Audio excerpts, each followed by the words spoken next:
the Fantasy Footballers Dynasty podcast with Borg, Betz, and a baller.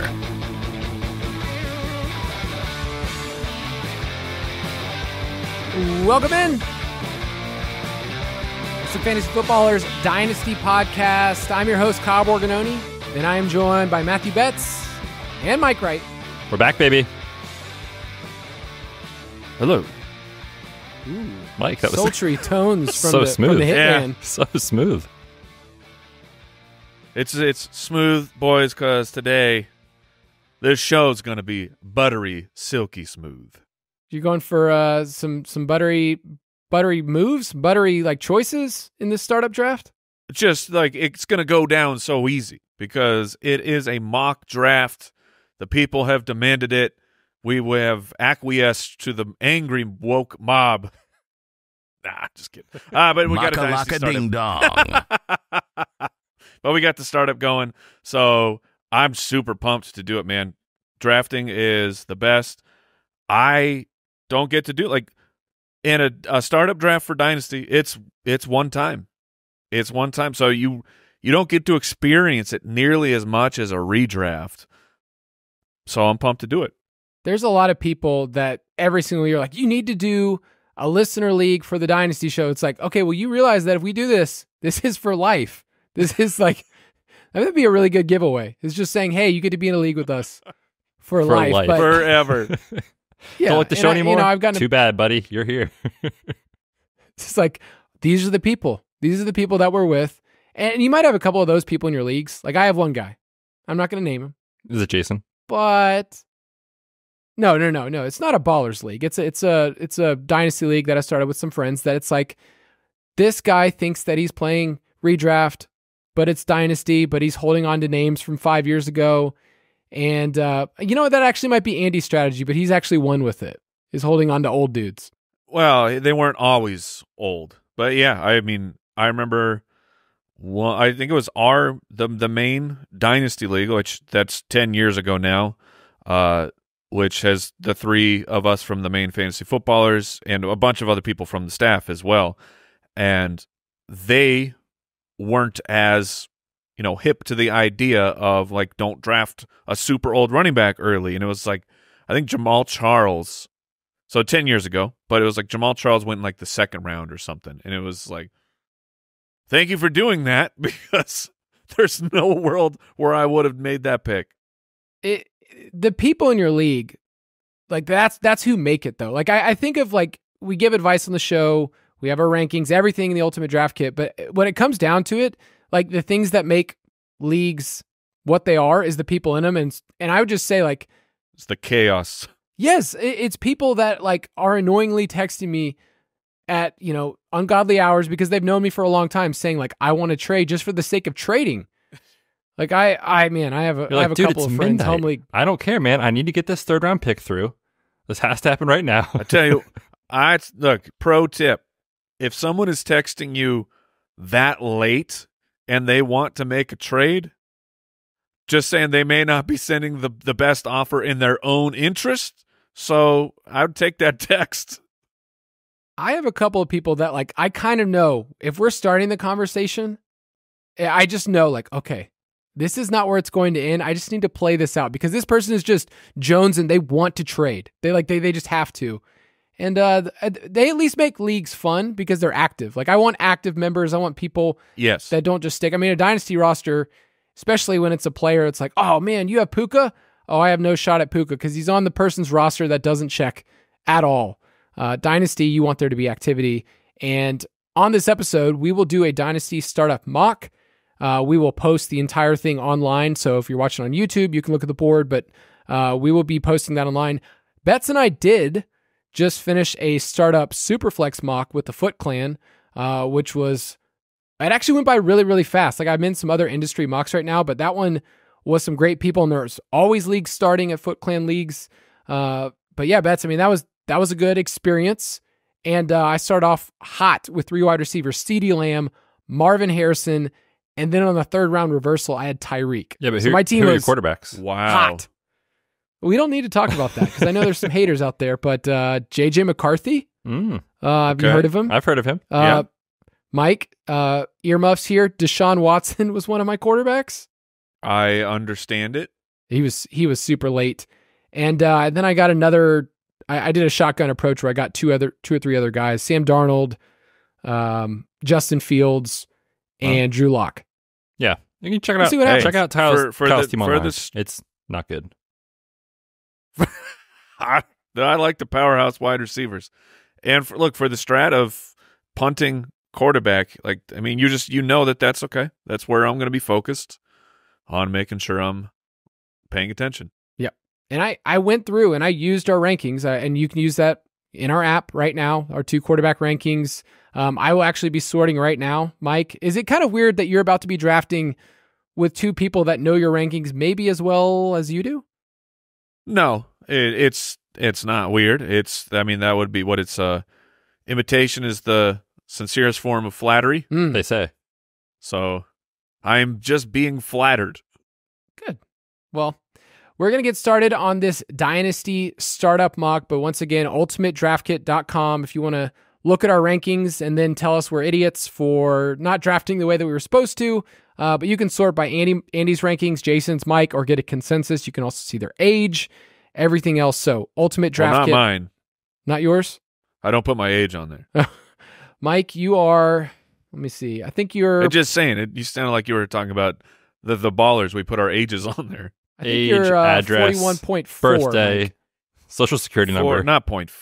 Oh, it's all there. Not 0.4, but 41 something. I think you'll be 41.5 when the season starts, my friend. Okay.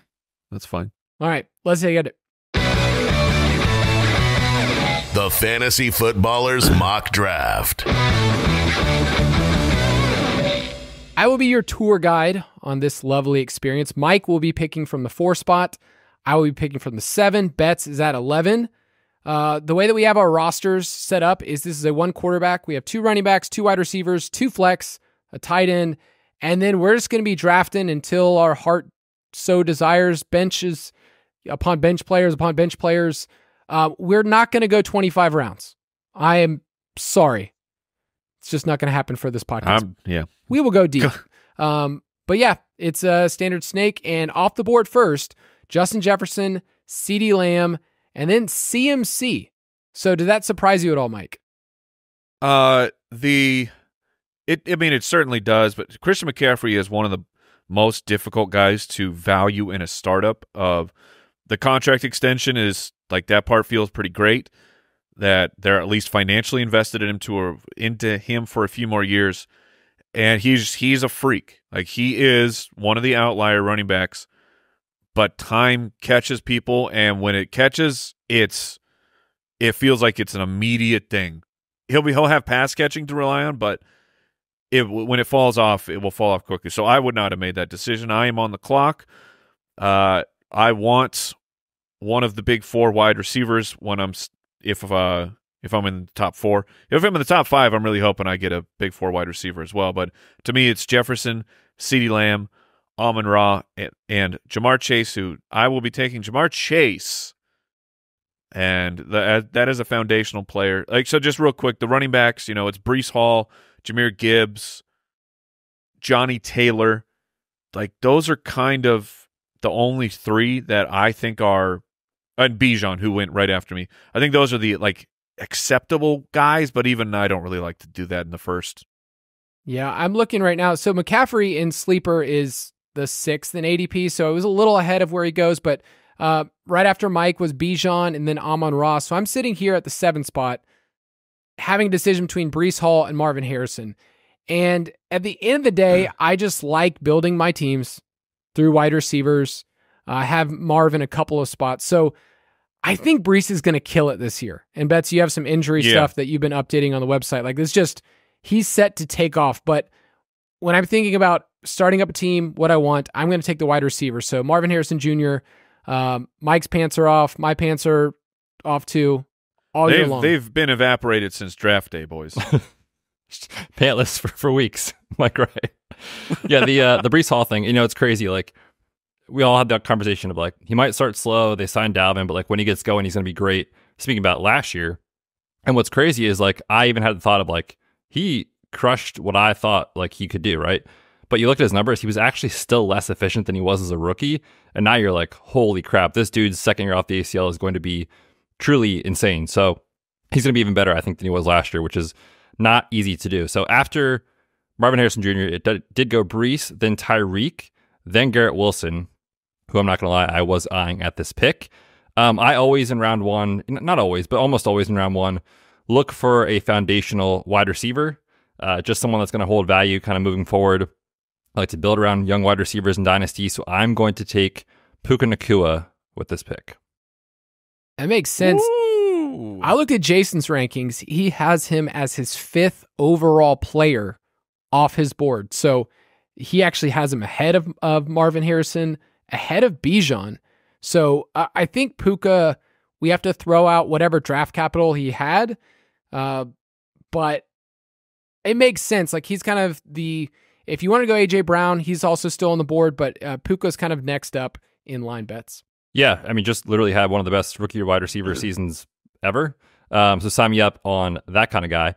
At the 12, team 12, took 2 running backs, very high T approach here, Gibbs and Jonathan Taylor, which means the aforementioned AJ Brown did fall to round 2. Seems like a no-brainer selection, as an Eagles fan, obviously. But, we kind of forget like how good Philly was last year, especially early in the season. Now you get, I think, an upgrade in play calling scheme with Kellen Moore. Pace should be there. AJ Brown's still in his prime. Quarterback continuity for years. So yeah, give me AJ Brown. I'll start Nacua and Brown. All right, after AJ Brown was Malik Neighbors, Travis Etienne, Patrick Mahomes at the 205. In a 1-quarterback league, guys, is that a bit too early for you? For me, it is. I think it's too early for me. Honestly, not by a ton, because we're ripping through like the tier of wide receivers that I want to be my foundational players. So it's not the worst to me as like an egregious overpay, but if team 8 is right there and wants Mahomes, I don't think he's making it to the 308. So sometimes you gotta rip the Band-Aid off and make it happen.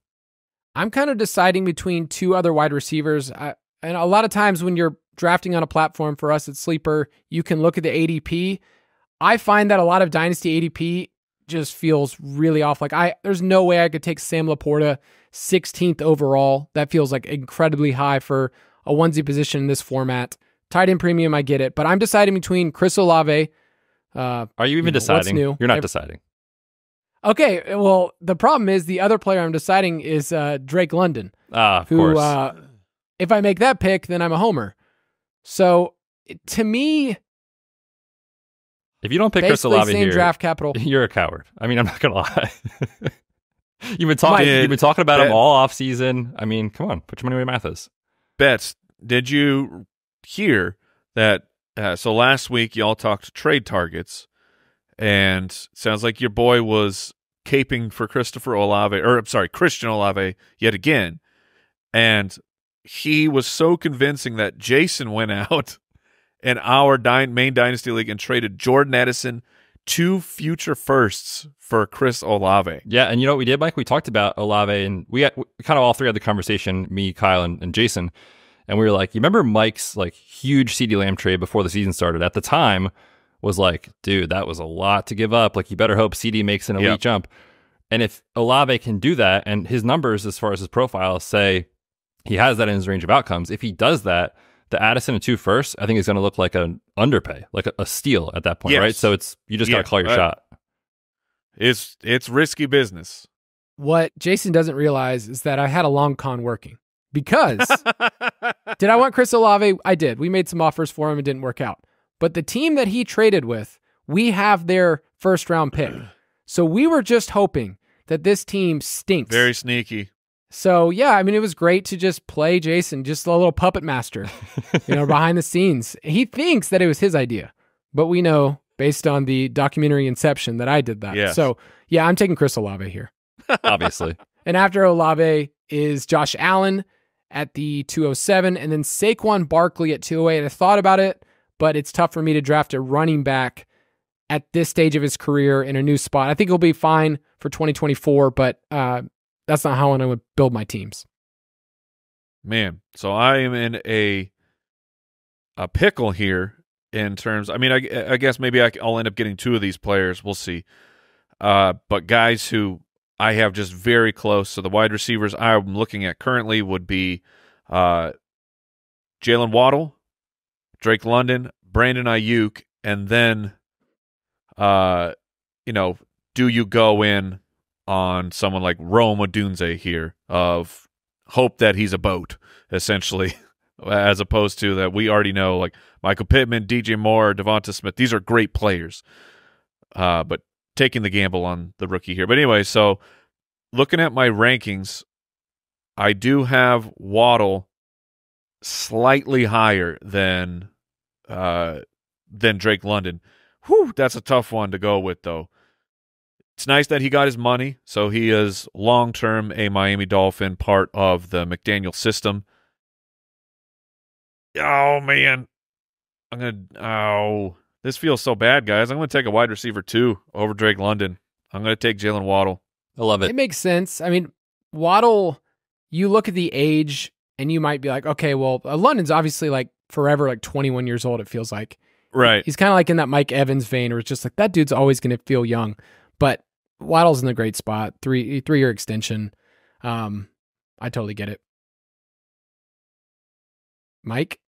Back on the clock. Sorry. I was reading through something for work. Okay, so I'm back on the clock. Brandon Ayuk came back. Rome Odunze is still there as well, but I'm going to take I get it. There are some concerns here of Brandon Ayuk. What is the real future for him? Does he re-sign with the 49ers? Like, does Debo get traded and Ayuk is the guy? Does Ayuk get traded and then that's the, oh crap, you know what I mean, of where does he go? But when you look at what Brandon Ayuk has done, he's really been like incredibly good for fantasy football 3 of his 4 years. It was just the beginning of year 2 was something went haywire with him in practice and the coaching staff. But other than that, like his points per game, his rookie season was incredible. Year 3 and year 4, fantastic. Top 20 wide receiver. You can look back and be like, man, he was just his efficiency was at a point last year where you can't duplicate that. You go, well, just look at year 3. He was almost as good and didn't have the 18 yards per catch. So I'm going to take Brandon Ayuk here. All right, so after Brandon Ayuk goes Rome Odunze, who I had next on my board, taken from me, and then Isaiah Pacheco, who we talked a couple episodes ago about third-year running backs, kind of sorted between Pacheco, Cook, and White. Like, I like Pacheco. I still have such a hard time giving up a third-round pick for a player that a year from now is going to be entering a contract situation. So I don't know. Do you guys feel the same way about some of these running backs here? Like Kyren at the 211 also feels a bit rich. Kyren at the 211 feels rich, but that could also be if Kyren is anywhere near what he was last year, then he will easily jump into the first. I mean, so you were taking on some risk, but the upside is you stole a first round startup pick almost in the third. I'm looking at the 307 between 2 more wide receivers. The running backs on the board are fine. Kenneth Walker, Josh Jacobs. Feels flat. Yeah, I feel like Rachaad White, James Cook, any of those guys I would be happy with. And so I'm going to wait and see in the 4th round if they're going to be on the board. There's still more wide receivers. At tight end, it is still a waiting game for me. I don't know if you guys feel that way. There's like a tier of McBride, Bowers, Kincaid. If you want to wait a little longer, Kelsey, Pitts, and then I know Betz is going to love to hear this, but Mark Andrews is kind of buried in sleepers rankings. I don't know if you guys can see that, but he's already in the queue. I would take advantage of that. He's already in the queue. Oh, gotcha. Well, you better take him here, my friend. 50th overall is very late compared to our rankings on our site. So you can do that if you want to. You can download ours. You can put them in a spreadsheet if you want, and then compare it to other websites and the way that they have stuff if you're drafting. But 2 wide receivers that I like. One of them, I believe, is firmly in its prime. Another one we've only seen 1 season from. It's Nico Collins and DK Metcalf. They would be my wide receiver 3 or my first flex on this roster. But I like the youth. I think with Metcalf, the variable is what is this team going to be beyond this year with Geno, where you look at Collins and it feels a little bit more stable. Diggs could be gone next year. He just got the extension. So I lean Nico Collins here to pair with Harrison and Olave, the lowest of T start. It's the correct choice, man. You love Nico. I embraced Nico. I mean, I don't know at what point we started talking about it on this show, but I mean, early on in the season, to me, I get things wrong all the time, but it was like, dude, Nico looks like he's going to turn into a blue chip player, like from nowhere, from your waiver wires to a full blue chip. And dude, that's what happened, man. He finished the season incredible, gets the big money extension. He is firmly in the guys that I want as a foundational wide receiver on my team. Yeah, I think too, when you look at, sorry, real quick, Kyle, about that, they get Diggs, right? And the immediate reaction was like, well, how are they going to pay all these guys? And within like 2 weeks, they like restructured Diggs' contract to the point where he's a free agent next year.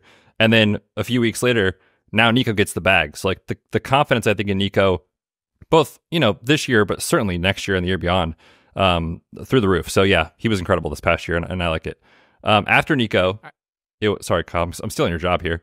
Kenneth Walker, Jalen Hurts, do it, Betz, Josh Jacobs, and I am back on the clock after starting Nakua and AJ Brown. And I was actually hoping, Kyle, that you didn't take DK Metcalf because he's gonna be my pick here.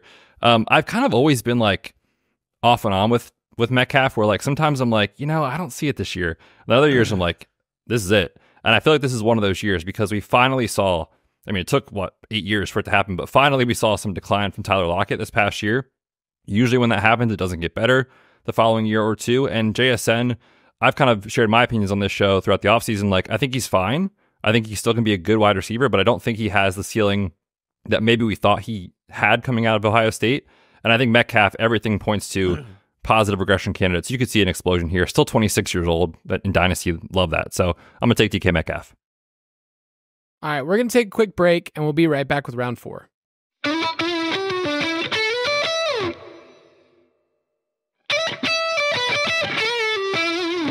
So let's recap everybody's teams through 3 rounds, and I just want to say this. The 3 of us have the lowest testosterone levels possible. I mean, just no running backs, no onesie positions, just all wide receivers. And there are people screaming, just saying, how dare you? I thought fantasy football was built on running backs, but so far, Mike from the 4 spot has Jamar Chase, Jalen Waddle, Brandon Ayuk. I have Marvin Harrison, Chris Olave, and Nico Collins, and Betz at the 11 spot as Puka, AJ Brown, and DK Metcalf. I love all 3 of these teams, guys. I know. It's looking good. I did want to notice something about the board because we had a lot of running backs so far through 3 rounds go off the board. I was looking at an industry draft that I did where through 3 rounds, they only had 6 running backs. And I'm counting right now that we have 11, 12. Like, it's just, there's a lot of running backs. So do you feel like that's a bit early from what we usually see? For a casual league, no. I don't think so. Okay. Like the industry, best ball, they skew one way, and then August rolls around, and the ma and pa leagues that are starting in people's workplaces. Oh, it's salt of the earth. Yeah, like these are the people that like make big fantasy football. Your as incredible league. It's football for everyone, Kyle. Okay? You're right. Leagues are spinning up in August that are the most casual of the casual, and those people like names and they like running backs. So, like, not everyone's as in just living in Google Sheets as we are, and so I don't think this is that wild. Yeah, Betz, you're the nerd here, just living in the sheets. I am doing this though right now. You two, I'm holding the guns like Office style, trying to figure out which one of us is going to take a running back first. And so Betz, right here at the 402. You mentioned this is a low T start. Could it get lower? The answer is yes.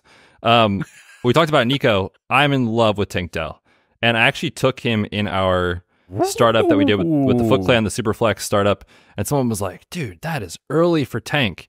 And I do think baseline for like redraft expectations, it might be. We just talked about the Diggs contract. What he showed as a rookie, his superstar potential. CJ Stroud looks legit, right out of the gate. I mean, give me Tank Dell, who was great as a rookie, potential year 2 leap, and then really a huge ceiling in year 3 if Diggs does indeed move on. Okay. I like some Tank Dell. After Tank went Rachaad White, Zay Flowers, and James Cook, who was the running back that I had queued up. So I, too, am staring at the proposition of, do I go even further down the road, knowing that my friend Betz has, and that, the running backs in the middle of the 4th round, DeAndre Swift, Derrick Henry, Joe Mixon, Ramondre, there's just names that I can't do. And at wide receiver, I think this is where it gets a little bit flatter. There's Michael Pittman, DJ Moore, T. Higgins, guys that have been established.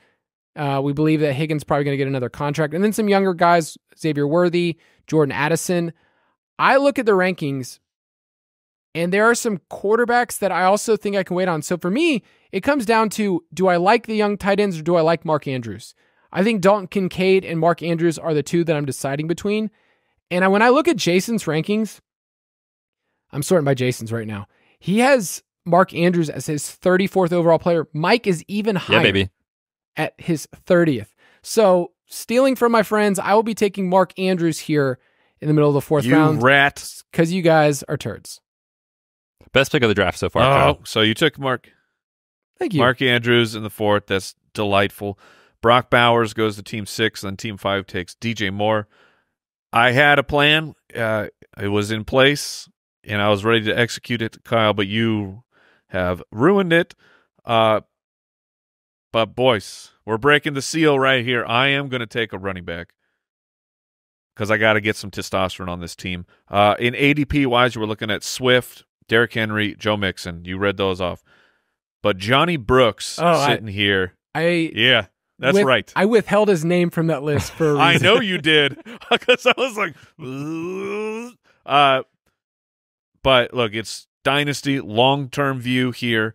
Jonathon Brooks, the first running back drafted this year, probably off to a slow start with the ACL. Of course, don't love that he's on the Carolina Panthers, but if he is the player that so many scouts see him being, then look, RB1 should be, an RB1 season should be in the future for Mr. Jonathon Brooks. After that went T. Higgins, Dalton Kincaid, Xavier Worthy, finished out the round. Then we went Michael Pittman, Joe Burrow, and Caleb Williams, and I am back on the clock. This is where I was going to take Mark Andrews, right in this spot, and it was going to be delicious, but you guys kind of messed that up for me. You have thoughts on that, ruining things for me? So I had the same thing with Jonathon Brooks, and I think we've talked about him on... There was no way he was making it back. Well, just an ADP, in your leagues, he could show up as a 5th, 6th round pick. So I think that's where we have him ranked. And we've said before, if he does nothing this year, he's still going to hold value. But if he takes over the job, if we think this offense with Dave Canales moves in the right direction, he will be worth more next year. I think Jonathon Brooks will be a top 5 to 6 running back this time next year in startups. So it's okay. You can also just bank on you're getting a player that should ascend in value. So I like where he's going, but I hate that you took him. Looking at the tight end position, Travis Kelce, Kyle Pitts are at the top. I don't have the courage to take Kyle Pitts here for whatever year 19 of Kyle Pitts' career of it's eventually going to work. And for me, it's like if I don't take a tight end here, this is going to turn into punt until Jake Ferguson, Evan Engram, and then probably some hot Senate action at the end to get just a little bit of youth at the position. The running backs, don't love them, honestly. I mean, I could play specifically for this year, taking someone like Alvin Kamara. Trey Benson's sort of in consideration. If I had Johnny Brooks, Trey Benson, that'll be my future. But I'm going to take someone who I think can be a slate breaker at the quarterback position. I'm going to take Anthony Richardson, who, if things work out, if he balls out this year, he's a top 3 fantasy quarterback heading into next year. and get him at a value here. I like it. I had Richardson queued up as... Now, do you like where he went compared to some of the other quarterbacks? Because like Burrow and Caleb Williams, I personally would take Richardson over them. Yeah, I would too. It's over Burrow is like, it's risky, but I would still prefer to do that. Caleb Williams, I think, is less risk of just having no idea if it's going to work out. We don't know if Richardson's going to work out, of course, to be fair, but his archetype, what he does, even if we have a shorter window where like Joe Burrow should play till he's late 30s. Like he's that type of quarterback. Where Richardson, maybe I don't get that, but it doesn't matter because the impact years will be the Josh Allen level of dominance for fantasy. Yeah, Betz, were you hoping that Richardson would make his way back to you? It was not with high expectations because I knew you would be right on him at this spot too. But yeah, just reference, we have him in the UDK Plus as our consensus quarterback 7. He went off the board in this draft, quarterback 8, I believe. So a little bit of value there. And I have him at 4. Like you, dog. Yeah. I mean, we've talked, like, you just swing for the fences, you call your shot, because a year from now, you could get one of those seasons where he's never going to go back to, being someone you could acquire at all in a league. So in this startup draft, it's a 507 for me. I have 3 wide receivers and a tight end. And when I'm thinking about my roster, I'm not just looking at it saying like, okay, what do I not have? I just think like right now for me, it's best player available because the running backs, like I'm sorry, I can't draft Derrick Henry here. It just feels so risky for a player this late. I get the touchdown upside. Ramondre, I can't do that either. So I'm actually going to punt the running back position down the hill one more time. And what I'm looking at really is adding another wide receiver because I'm filling out my 4th flex spot with a wide receiver that I think can be a difference maker. I have some young guys. Like I think I have enough youth on my team already. So I'm kind of just taking best player available for the short term. I like Debo. I think Debo's the best of the group here. There's some other guys that are younger that I think might have more upside long term, but it's between Debo and Devontae Adams for me. Whoa. Older guys. I'm going to get that ARP card. I know. I'm going to go with Debo here and just say that I'm going to bludgeon my opponents with my wide receivers. I like What's so funny too is like, when you mentioned those guys' names, I was like, man, I guess Kyle is going to try to build for win now. But I also realized at the time when you were talking, there's someone on the board that, Kyle and I do a lot of shows together, unfortunately for me. And throughout the offseason, he has really convinced me about a player who I think is more than what the public thinks of him. Thought about it. I think George Pickens is like a sneaky good pick right now, like in this range as far as like a dynasty startup target, as far as a trade target. Not only when you think about this year, and yeah, Arthur Smith is there, and the quarterback play isn't incredible, but there's no target competition. His per route numbers have really taken a step forward each season that he's been in the NFL. This could be like a classic year 3 breakout. Pickens almost in the 6th round of a startup. He's young. I'm going to take him here and continue my low T approach and go 5 wide receivers to start this draft. Impressive. So just for reference, in an industry draft, I just said George Pickens went at the 304. And these are people that's what they do. So I think that's a bit early. So Betz, you kind of got a value. After Pickens was Diggs and Mike Evans. So older guys that I'm assuming were not on your radar after picking 5 straight wide receivers. Are you ready to break the curse? Imagine ever drafting something a else running back in a startup. It couldn't be me. So at this spot, in all seriousness, there are a couple I'm considering. Like Mike mentioned Trey Benson, might be a little bit of a slow start with James Conner, who quietly was great last year, there in town. There's a couple other guys that I think could fit if you wanted to take a shot on, a bounce back from Javonte or someone like that. But still, to me, it's a little early. There's a great group of wide receivers still available, some vets, like Amari Cooper, Christian Kirk, I think is undervalued, all those guys.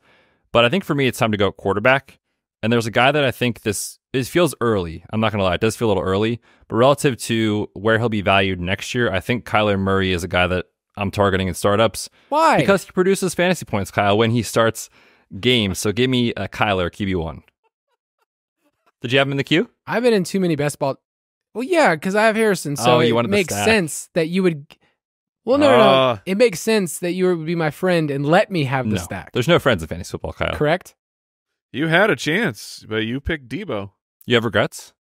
I think I do have a little bit of regrets because I was setting that up. There's a couple other quarterbacks ahead in ADP.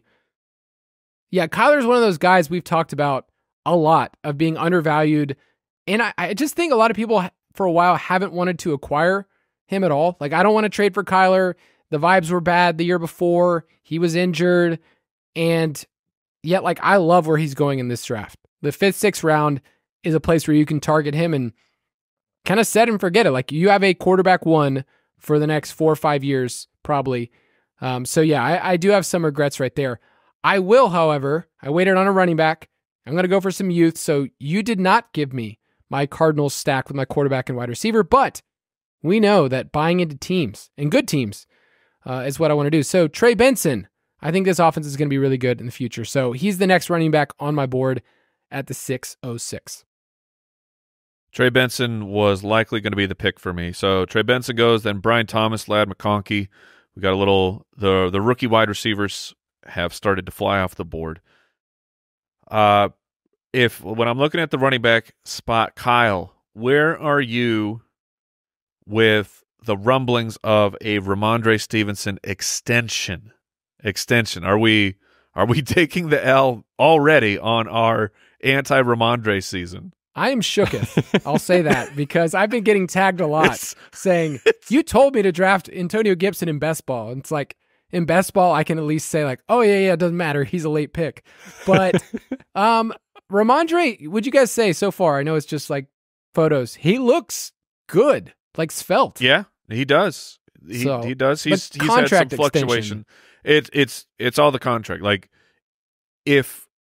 even with everything all the rumors and stuff that are happening right now, because the belief in the reason to draft super late Antonio Gibson is just you're not sure that it will be Ramondre all year, and he feels like a guy who could lose his job. Ramondre getting a contract extension and getting some guaranteed millies in there, that makes it a little more difficult. A little more difficult there. Yeah, it's weird. New offensive staff here. Gerard Mayo's a defensive guy, and so Alex Van Pelt, his scheme is different than what Ramondre has been running. So that's what's interesting. But also, Ramondre is older than Gibson. He's 26. It just feels like a weird time to give an extension. But hey, not an NFL GM. I'll take the loss if Ramondre's the guy. It's just like, hey, didn't work out so well. I will add on real quick, Mike, you're on the board. Before we go on from the Ramondre stuff, like if he does get this extension in the next few days or weeks, I mean, what an unbelievable time to trade him away in Dynasty. If you have him, you just mentioned it, 26 years old, and he's going to be starting his second contract. So I can't imagine there's a lot of guaranteed money like beyond 2020, 2 years basically in a deal. And you mentioned it already, man. Running backs on projected bad teams generally don't give you any ceiling whatsoever. The sports books project the Pats to win 4.5 games this year. It's the worst in the league. So if he does sign the extension, I have him anywhere. Great time to put him on your trade block. So for the actual pick here, JSN is still around. Rashee Rice, who knows? We need the NFL to get on top of this and just clarify the situation for us. Like, let us know what's going to happen. Because if it's, oh, hey, Rice, we got a 4-game suspension here.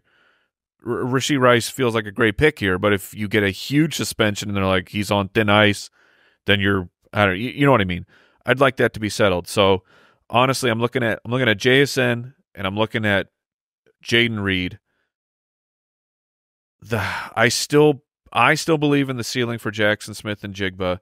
I don't know what the true ceiling for Jayden Reed is. I think he'll be a solid complement to a dynasty roster for a while, but can he actually have like a breakout campaign where you're like, oh, look at this top 15 wide receiver, where I still think that JSN can do that.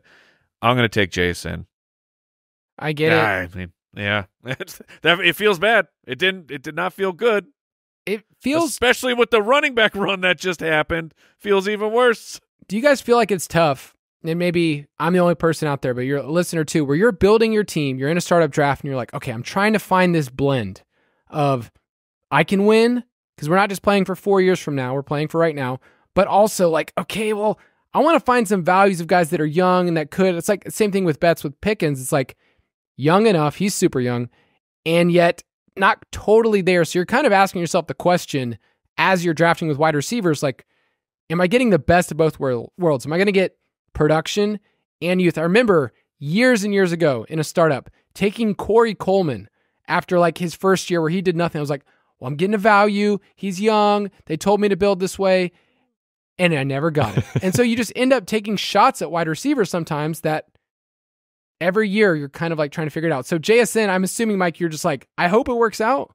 Yeah, pretty much. And I mentioned too, like I'm worried about just what we thought rewind a year ago, we're like, this dude could be a top 10 receiver in the league. That's still possible. Just the probability is not what it was, a year ago. So like, could he be a wide receiver 2 for fantasy? Sure. And that's good. You need that, obviously, right? So it's a different conversation in terms of like where you think the ceiling outcome is. But like, if JSN is a wide receiver 2 for your dynasty team for 3 years, beautiful. You'll take that. Right. All right. So after I took JSN, went Ramondre Stevenson. He finally went off the board. Javonte Williams, TJ Hawkinson, David Montgomery, who I think was actually going to be my target. So I'm a little bit bummed that I played that game and Montgomery did not make it back. Tony Pollard, and then there's Rashee Rice. So at the running back position, it's a pickle because Alvin Kamara most likely to help me win this year, maybe next year. I just took a peek at the contract, and while next year the dead cap, according to Spotrac, we're still looking at over $10 million, but his cap hit is $29 million. So there will be a rubber meeting the road next year for Alvin Kamara of they got to extend him or figure out how to disperse some of this cap or just eat $10 million of dead cap. I'm not sure which way they're going to go. Do you guys have a gut reaction to that? I don't. I mean, I wish every Thanks, year, Kyle. every year I look at his contract and I think it's going to be the next year. And every year I've been wrong. Dude, the Saints every offseason. So, but it's every offseason with the Saints, it's like, how are they going to make this work? Oh, they figured it out. I don't have a great read. You can see like late in the career, if he does have a down year, another efficiency-wise season, or maybe he has a couple injuries here or there, like you could see him and the team maybe come to an agreement on restructuring that deal potentially. But yeah, I think the writing's on the wall that the end of his time in New Orleans is coming sooner than later. So Jayden Reed did make it back to me. I hate the idea of taking an old running back. It's like Alvin Kamara. Take the gamble on Najee. Aaron Jones is he is at the age cliff. So the idea of passing on a year 2 wide receiver for those guys, it feels that feels too bad. I can't do it, guys. I can't do it. I'm taking Jayden Reed. I can't do it. I can't talk myself into that RB2 yet. I'll figure it out. Yep. No, I think Jayden Reed, I think this is where he should go, but it doesn't feel good. Like there's still so many things up in the air. We've talked about the efficiency of that team. Per touch, he was just off the charts. So Jordan Reed. Why draft Jayden Reed here when you can just get Dontavian Wicks with your last pick? Hey, you're not wrong. According to everybody. And Mike, I don't know if you just heard, I just gave a Jordan Reed shout out instead of. I did not. I apologize. I was talking over it. Well, I realized that Jayden Reed and Jordan Love went right next to each other, so I just kind of combined them. And then Cooper Kupp. So I'm on the clock, and I am really, really. I took what you said about Alvin Kamara, and I thought about it, and I thought about some more. And I'm going to think about it during this last break.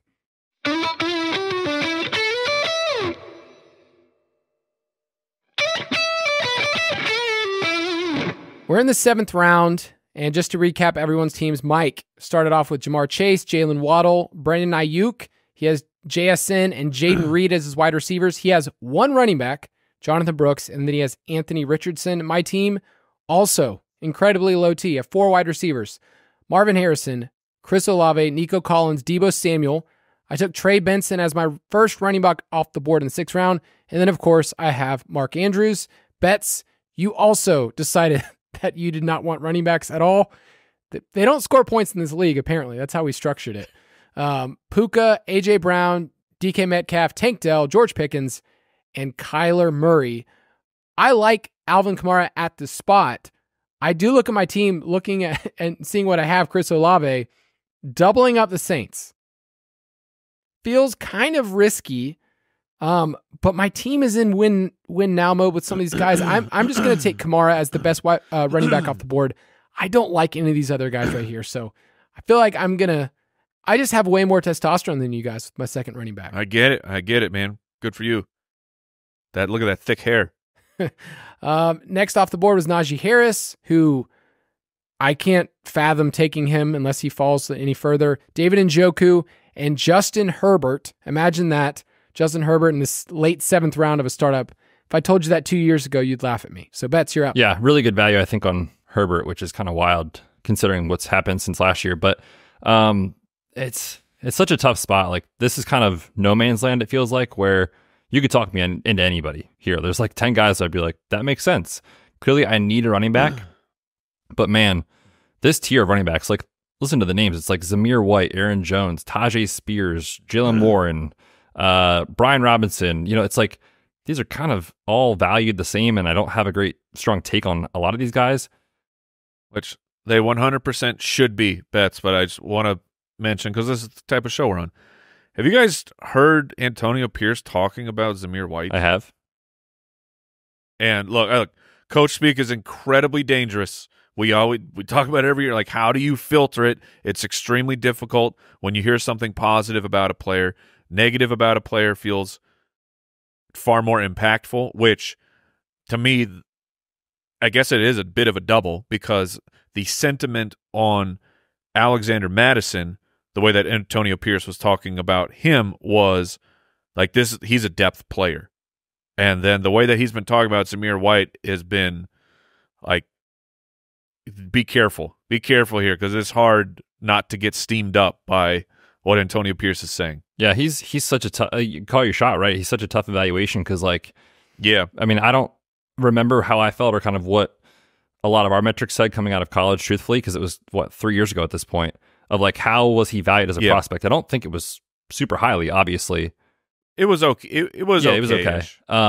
But I also look back to last year, and it's like, I forget, I saw it on Twitter somewhere. Someone listed all the quarterbacks that the Raiders faced down the stretch. And, they had like the Mahomes Christmas game, which was very fluky, but it was like Easton Stick and, you name it, basically down the stretch. It was the boys, as Kyle would say. They weren't great. And so you could see a positive game script where it's like, yeah, we do actually want to feed him 20 touches every game. The issue is, like, if they fall behind, you probably can't do that. So I don't have a take either way. I wish someone else did, but he's so tough. Me and Antonio Pierce, not cut from the same cloth. I'm going to go, again, no running backs with this pick. I've been talking about it, man. I'm building the team. Take it to the I'm limit. Building the team that probably won't win this year, but man, I'm building a foundation, and that's how I do startups. I've been talking about Christian Kirk all offseason. I think he's incredibly undervalued. I knew it. He's going to give you wide receiver 2 numbers, yet he goes in a range where it's like, yeah, he's been around the block for a while. We know what he is. He's old, but he's not. He's still in his prime. Give me Christian Kirk. I get it. I had him queued up. There are some wide receivers here that can give you production this year. So Terry McLaurin just went off the board. Amari Cooper is still on the board. And then Zamir White just went at the 8:01. So you're back on the clock, 8:02. All right, 8:02. It's time. It's time to take a running back. Actually, you know what, Mike? Just because Coward. of that. No, I'm kidding. I'm going to take a guy that I believe in for this year. So this is kind of a guy that fits nicely. But also, like, a lot of the stuff out of Pittsburgh is like, we're going to wait and see what happens this year. And if Najee, whose fantasy points per game, opportunities per game, snap rate every year has declined, continues to be inefficient, and this team says Jaylen Warren can be the dude, he could see a massive spike in value. So I love him for this year, but I think he has potential beyond this year too. I don't mind that, because my initial reaction is I still think Najee is the guy for them this year. But just taking a little more zoomed out, because both of these guys, Jaylen Warren, Najee Harris, neither has a contract for next year because they want to see who fits the system. If Jaylen Warren wins that, that's a big if. But if he does, and Mike Tomlin goes back to being a one running back guy, I mean, his value would skyrocket. I don't know how long Jaylen Warren can do that, because he's a bit older, isn't he? Yeah, undrafted free agent, and then his contract is different than what you would normally feel for. But how old is he? I think he's 25.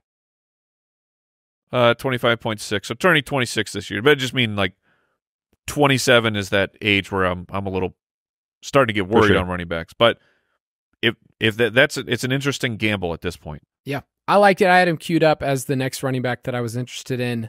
We are in the 8th round. So after that went Cooper, Aaron Jones, Chris Godwin, and I'm in a bit of a pickle because I don't have a quarterback. My favorite player on the board is a quarterback.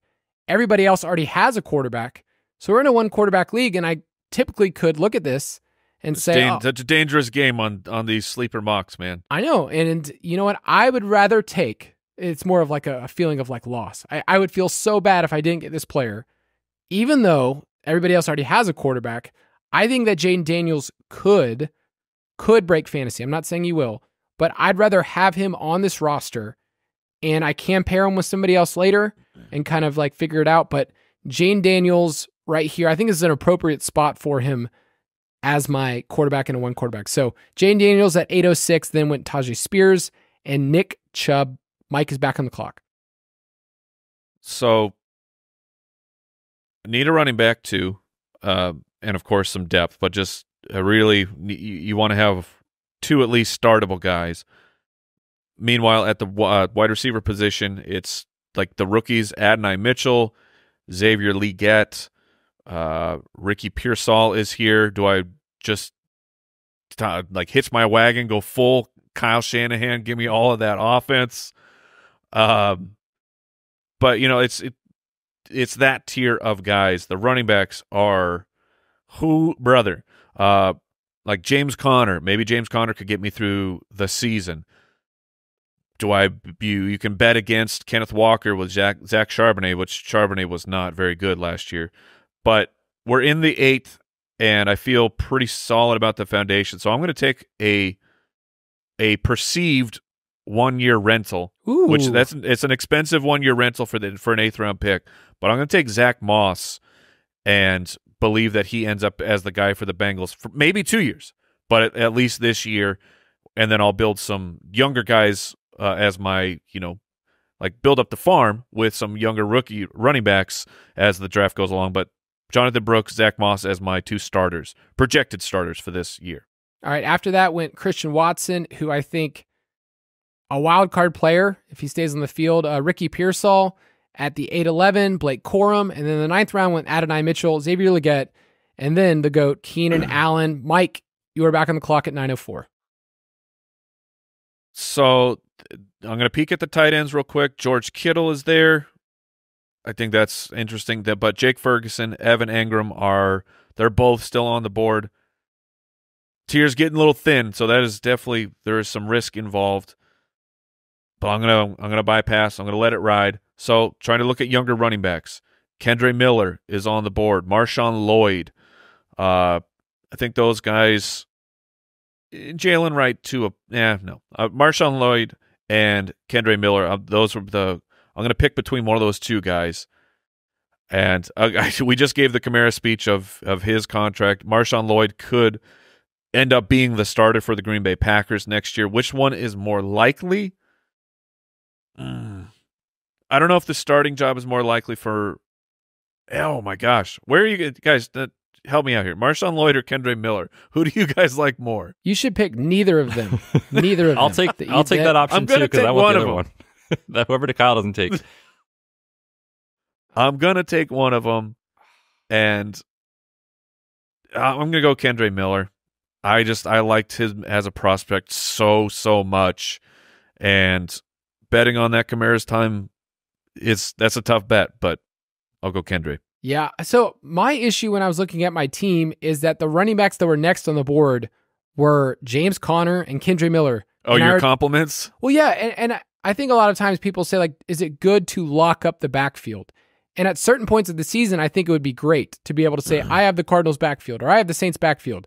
I really have way too many Saints on this team. But in terms of upside, I kind of want one of them to hit. And maybe it's a backfield that can support 2, but you made the decision easier for me. So Marshawn Lloyd is the higher upside play if I were to pick between the two. I like Kendre Miller a lot, but the Packers offense is definitely one that I want to buy into. Do you guys feel, so I took Lloyd here, then it was James Conner, then Hollywood Brown, then Evan Ingram.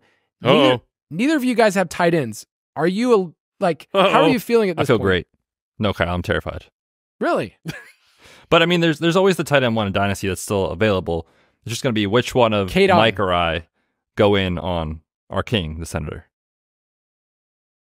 Yeah, that's true. That's true. 9-11, that's you, Betz. At the 9-11, I'm going to take a running back that feels quite gross. I'm not going to lie to you. However, the theme of the running backs in this range, both for like redraft and Dynasty circles, is like, if the guy in front of them truly has lost a step or is just done, the backup is going to look like an insane value. And to me, Austin Eckler's the dude. But last year was horrific. And Brian Robinson, say what you want about the talent, his profile coming out of school, all those things, has just been productive since he's been in the NFL. And we know with Cliff, when they get in close, they're going to pound the rock and run the football. I don't know if it's going to be Robinson. I don't know if it's going to be Eckler. That's going to be one of those things we got to sort out this offseason. But I'll take Brian Robinson here. Back in the 9th round, almost 10th round, entering his 3rd year seems like a decent value to me. Yeah, the least sexy pick you could take, but when you need an RB2, I hear you. Me, Christian Kirk, Brian Robinson. I mean, the trio of just least sexy picks that you can make. After him went Zach Charbonnet, who was kind of on my radar. It's like, okay, here's a running back I could take in this range. Brock Purdy at the 10:01, back on the clock at 10:02. Oof, this is getting rough. No tight ends that I'm really even considering. I mean, the guys that are here are like Kmet, Goddard, Schultz, Ben Sinnott we talked about. I think those guys are all fine, but no one that really makes a difference. Wide receiver, there's some guys that I think are interesting that are talented, like Calvin Ridley, Deontay Johnson. Calvin Ridley certainly, here is wild. Certainly, I think viable with this pick. If you want some youth, Troy Franklin. But I'm going to keep the running back train rolling here. And, this pick does feel early based off ADP, but I don't think he's coming back to me if I don't snag him here. I'm going to take Jerome Ford in the 10th round, who... Oh, I just started him. Sorry, man. I could see. I saw you cute him. With Jerome Ford, the story is like his ADP would obviously be much higher if it wasn't for the Nick Chubb uncertainty, but I'm calling my shot. I don't think he returns to form. Ford has been with the team for a while. He's been with the team for years, and he's been productive when he's got an opportunity. So Jerome Ford's value beyond this year or next year, no idea. But for this year on this build, makes a ton of sense. Right now, there are a couple of other running backs that are starting running backs in the NFL that you can get in the 10th, 11th round. So I'm deciding between Devin Singletary, who just got a contract, Raheem Mostert, who just got a contract, and Gus Edwards, who just got a contract. And those three, I think all are very helpful for a win now. And on my team, they're my 4th running back drafted. So a little bit older. And I'm kind of weighing between these teams. Like Singletary got the most money guaranteed, but it's the worst team. I look at Gus Edwards and I look at how awesome Mostert was, the RB2 overall. I have such an affinity for the Chargers. I'm going to go with the Gus bus here. I want touchdowns. I want a good offense. I want a team with the 9.5 win total, and I could start him as an RB2 this year. So Gus Edwards at the 10:06. I think Gus Edwards probably would have been my pick because, you talk about a rental. Raheem Mostert, that feels for sure like this is, I've got 1 year here for Raheem to be part of a championship run in the 10th round. And then like Mostert versus Singletary is brutal because Singletary should have some time left, and Mostert looks like he's a 1 year guy. Okay, so let's just peek at the tight ends. ADP wise, it's the tier of guys who I was looking at. They are all gone. So it's Cole Kmet, Dallas Goedert, Dalton Schultz, Pat Freiermuth, Isaiah Likely, the Senator, Luke Musgrave, and then, of course, the rookies and things are there. So it's pretty dire over there. You're just going to be patchworking a couple points together on them every single week, hoping that you get a hit. And then at the wide receiver position, guys, Jameson Williams. Aren't you Jameson Williams guys? Couldn't be Someone me. didn't listen to last week's show. I didn't, guys. I was not available. He was my trade away target, or trade away candidate. We were not super kind, and it could still work. Okay, for someone that's the 5th likely in targets on his own team. Oh goodness, I'm sorry for holding this up here, but this is rough. So I got Jonathon Brooks, Zach Moss, Kendre Miller. For this, and at the wide receiver position, it's super stacked, and Anthony Richardson at the quarterback. So this is a team that my chips are going to go all in for this year. So I'm going to take Raheem Mostert. This will cover me for while Jonathon Brooks is healing up. Oh, it's some more tight ends went, guys. Good. Yeah, after Mike went Jameson Williams, Devin Singletary, Josh Downs, Trevor Lawrence. So, Mike, you didn't have the chance to take your boy, Trevor Lawrence. And then the doctor and Dallas Goedert. So, the tight end room is pretty barren. Kate Otten is looking better and better every single day. I do have my eye on somebody, but I don't want Betz to be the wiser to what's going on there. So at the wide receiver, I'm already back up. Troy Franklin's at the top. Hopkins, then maybe the younger guys like Jalen Polk, Roman Wilson. Wow, we're here, boys. We're getting nasty. we have arrived. Oh my goodness gracious. And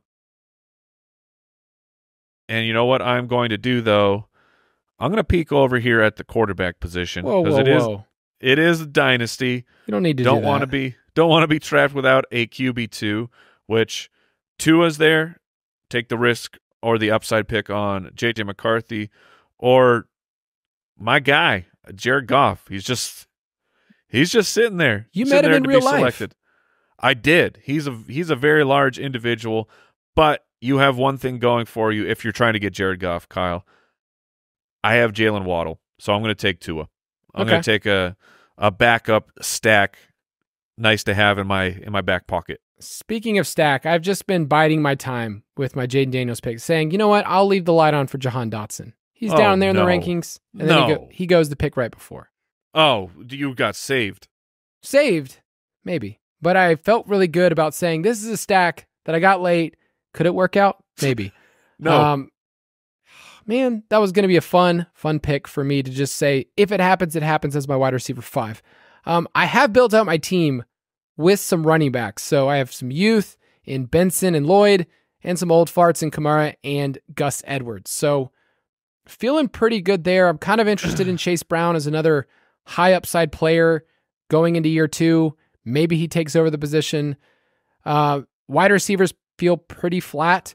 And then at quarterback, if Daniels is just terrible, I do feel like there are some other guys that I can kind of plug the hole with. Jared Goff is my favorite. He just got the extension. Man, whenever you Kirk Cousins. Oh man, I can't take a Falcon. Look at me. Can't do that.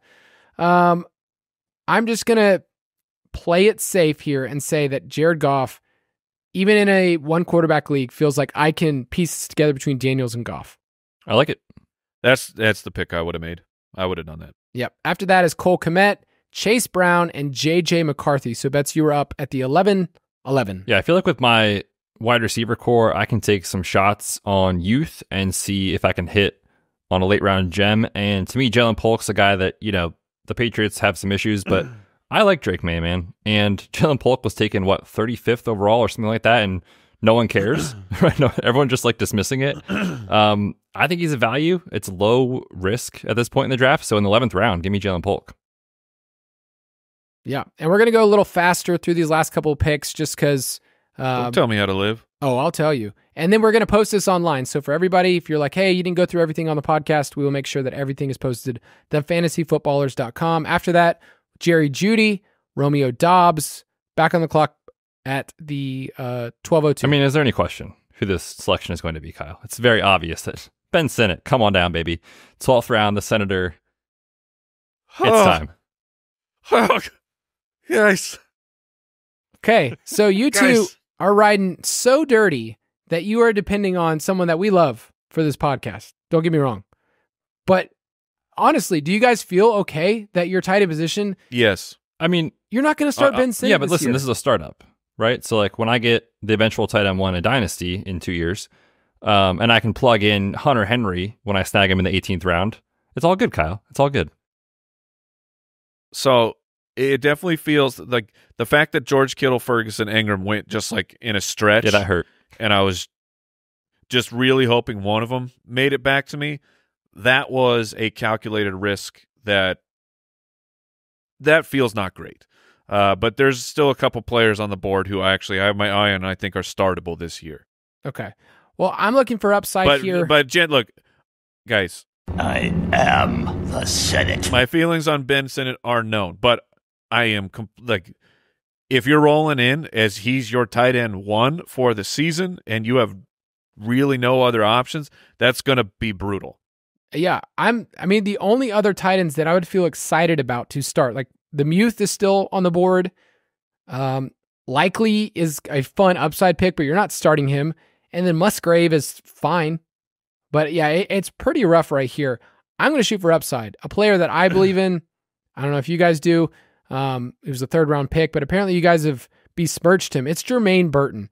I just picked that because I wanted to shove it in your face. How dare Get out of you. here. Mike and I are the co-presidents of the Jermaine Burton fan club, and you've been a hater all offseason, get out of here, dude. I don't even care if he's good. He's my wide receiver 6, right? 5, whatever. I had just starred him.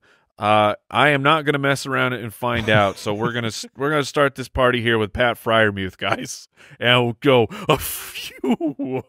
I really thought about taking it just to make sure that you feel terrible, but after that was Drake May, Tyler Algier, Luke Musgrave, Chuba, and then Jacoby Myers, who I like as a 13th round pick here. I think that's solid. Khalil Shakir and Mike back on the clock in the 13th round.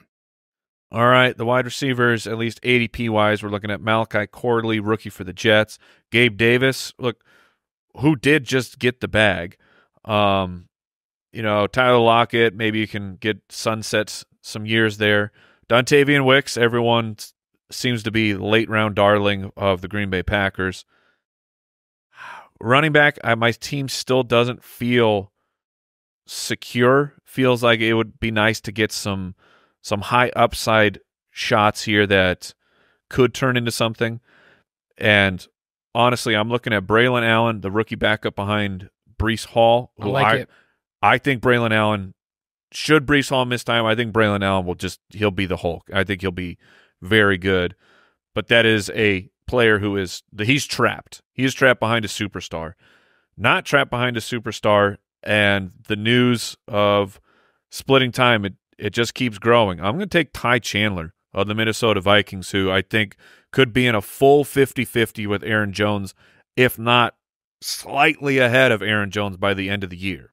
Yeah, I like it a lot. J.K. Dobbins went next, then Ezekiel Elliott. I'm just throwing darts at running backs at this point, so I like Gibson. Would you consider going Isaiah, like speaking of locking the thing up, of like Isaiah Likely, is he have value to you here? You have Mark Andrews, so in the middle of the 13th, of knowing that if Mark Andrews goes down, it's not just I have sort of a replacement level. You have a guy, at least last year, or really all the time that we've seen Isaiah Likely in for Mark Andrews, he's been great. Yeah, I thought about him in the Muth right there in the 12th round. Okay. As, I get in a league like this where you're starting one tight end, you're just saying to yourself, like, I've got my guy, I don't really need to worry about it. But I like both those options. Like, I would feel great starting the Muth. Like, it can work in a league. He can give you tight end 8-9 numbers on a good right. And Likely, when he stepped in, has been giving you, 10 plus PPR points when he gets the start. So I like that move a lot. I'm just at a point now where I'm just going to keep trying with running backs. I'm going to go a little bit deeper and go with Kimani Vidal, the 6th round pick of the Chargers. I get it. These day 3 picks don't work, but this time it could work. The Chargers situation is so ridiculous because it is literally 3 players that it should not work for any of them. Any of them. Gus Edwards, old, never been a starting running back in his entire career. J.K. Dobbins coming off of the most catastrophic injury that a running back can get that we know of right now. And then a day 3 late pick. Like, it should not work for anybody there. I just want that on record. It's not supposed to. I get it. And so my strategy is I'm going to throw a couple and bet against Dobbins as being the one that I'm betting against. And I have Gus and Vidal. And then Betz, you are up. After me went Lockett, Kirk Cousins, Luke McCaffrey, and you're on the clock for the 13-11, and then you'll have your final pick for the podcast after that. Yeah, 13th round, to me, it's just like best player available. Let's see what happens. I think Rashid Shaheed can play, man. And the back of the 13th round, why not? Hey, you always are a stand for Rashid Shaheed, and I respect that. I respect you at some level. Thank you, Kyle. I really appreciate that. After Shaheed, it was everyone's favorite wide receiver currently, Dontavian Wicks, who that 400 yards and 4 touchdowns this year is going to look sweet when that happens. Keaton Mitchell after that. I've been being jocular about Dontavian Wicks, but I do I'm with me people. Too. That was a joke. He can play.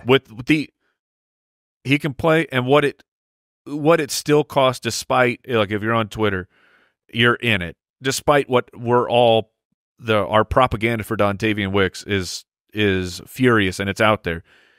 He's still there. You go, like a 13th rounder in a dynasty startup. You could trade for him cheap. I would think in most leagues. I just want it out there that we actually do like him. No, definitely. Okay, this team needs running backs, man. And in the 14th round, if this doesn't work out, whatever. You're just finding that out. Kyle, there's plenty of guys here I'm excited to start, okay? I'm kidding. I don't know who's starting for Dallas, but what if it's Rico Dowdle? I mean, in the 14th round, I'll find out. Dude, you're speaking my language now, Hey, man. Zeke was terrible last year. I mean, he was actually good for fantasy, but just the years have gone by and we've seen it, but right? That's the problem is you look at the fantasy numbers and you go, oh, no, he still had it. No, man. No. It was brutal. Guys, I already have it queued up and ready to send out for week 7. It's going to say, did you know that Ezekiel Elliott has as many touchdowns combined through 7 weeks as all these running? I mean, it's probably going to happen. Just schedule the tweet now. He's going to fall in the end zone. Like, I should send it out. Gibson went next to save me from taking him. Jatavian Sanders, Gabe Davis. I can't take Kate Otten because I know he'll fall to me no matter what. Eventually, I'm going to think about another tight end, but I'm just going to go upside, take another wide receiver here, and just hope and pray that Twitter knows something more than Sean Payton. I'm going to take Marvin Mims. Ooh. Yeah, shoot for the moon. Yeah, why not? All right, Mike, last pick for this podcast, and we'll post the rest online. All right, so we're going to finish out the draft. We got to cut it for the pod? For the kids. Okay, well that's good. Joshua Palmer right here, I think is a fine value pick. I don't know if you have a long-term player with Joshua Palmer, but he could definitely be the guy. Let's see. So I got Jamar Chase, Waddle, Ayuk, JSN, Jayden Reed. I mean, that's a pretty strong group that if someone like Joshua Palmer, that would be a break glass in case of emergency situation. So the other running back who I thought had some value came back. I'm going to take Braylon Allen as a pure insurance running back for Breece Hall, but should they have to break the glass, I think that Allen gets it done. Yep, I agree. All right, that's going to be it through 14 rounds. We're going to quickly recap our teams. Mike, why don't you start us off? At the wide receiver position, Jamar Chase, Jalen Waddle, Brandon Ayuk, Jackson Smith and Jigba, Jayden Reed. At running back, my RB1 is Jonathon Brooks. Then it's a hodgepodge of Zach Moss, Kendre Miller, Raheem Mostert, Ty Chandler, Braylon Allen so far. Quarterback, Anthony Richardson. And I got Tua as my backup. And then the Muth is currently sitting as my only tight end. Look, it's earlier than I was going to do it, but I'm going to give the podcast here one more little bonus pick. Ooh. Again, I think I could have waited at least around maybe 2 rounds. The flowing locks of Mr. Greg Dulcich of the Denver Broncos. I think there's a chance this is a sleeping giant waiting to erupt come next year. Oh, there's some Greg D. Truthers, and they are pretty much right here. Very excited It about is the that three of pick. us and no one They're else. part of- I loved buying him on the cheap this offseason. We'll see what happens. All right, my team, my wide receivers are Marvin Harrison Jr., Chris Olave. I could log out. I mean, that's the best start ever.